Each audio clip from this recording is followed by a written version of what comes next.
Hello. Do you get that bored and tired look when you are talking to your prospects, to your leads? Do you get that look that shows you they are bored, or that they look somewhere else, or that they start, fumbling on their mobile phone or whatever, or reading some documents? Do you get that bored look in the eyes when you're talking to them? What if you could keep them listening to you however long you are talking? And at the end, and what if they would reach the decision you want at the end of you talking? Wouldn't that be great? Yes. You have to use another technique in the brain. Again, our brain is a very complex machine, and the decision maker, as you know now, if you have watched the previous videos, is the primal brain. That primal brain runs in specific ways. You have to trigger it in specific ways, and it also stores information in a very specific way. That's why it becomes a bit complex, because information is stored on the basis of the emotion that the person experiments at the moment of the decision making, and of past stored emotion, as well as the times of the repetition you are giving, the information that you are giving. Again, you store the information, the memorization of the information is emotion times repetition. So you have to give them emotion. And to give them emotion, the best way to do that is to tell a story. You don't tell a story, oh, I was on vacation, it was cool there, and so on. No, that's just to build rapport, as they say in sales. No, you build an emotion, especially a variation of emotion, because that's how the decision is made. You have to pull them from one emotional state to the next emotional state. So you have to create that emotional variation so that something happens in the brain. And you have to tell a story. And that story has to have a punchline that is related to the decision you want them to make.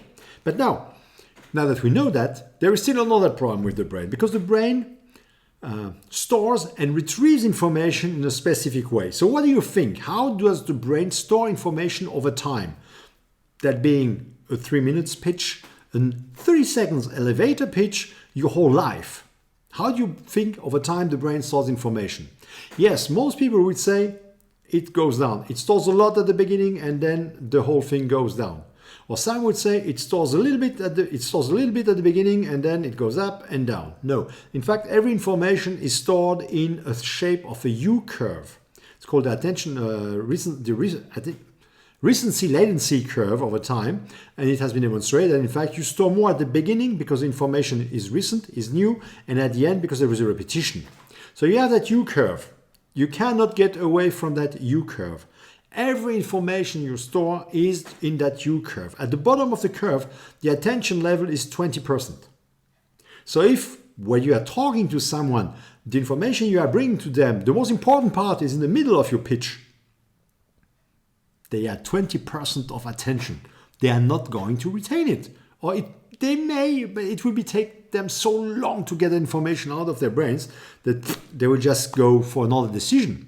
So what you have to do is you cannot get away from that U-curve. So you have to slice that big U-curve. Let's say you give a 30 minutes presentation. You have to get that 30 minutes long U-curve in small U-curves. And there are many techniques that you can use to do that. You can use stories.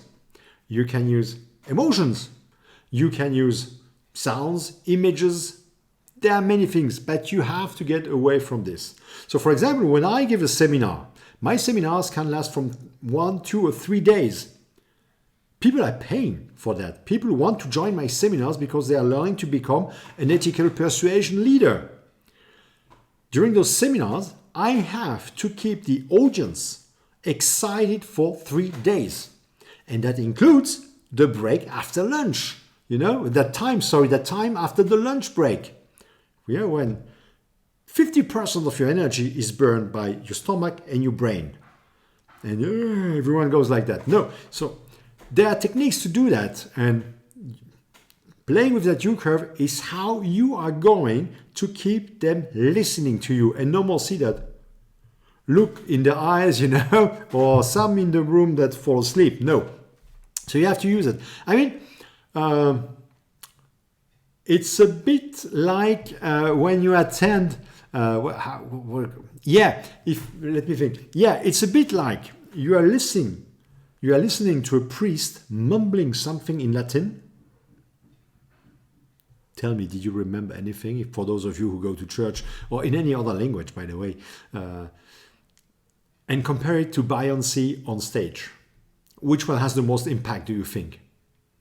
Yeah, there's a big chance that Beyoncé in the 21st century is going to impact the most. And that's exactly what you want, because she is a stage beast, a stage animal. She knows how to do that. Steve Jobs was the same. He could keep the whole audience excited for hours long because he had the technique to do that. He was working and reworking his presentations till he knew that the U curves were like that. So you have to do the same thing. That's the whole trick.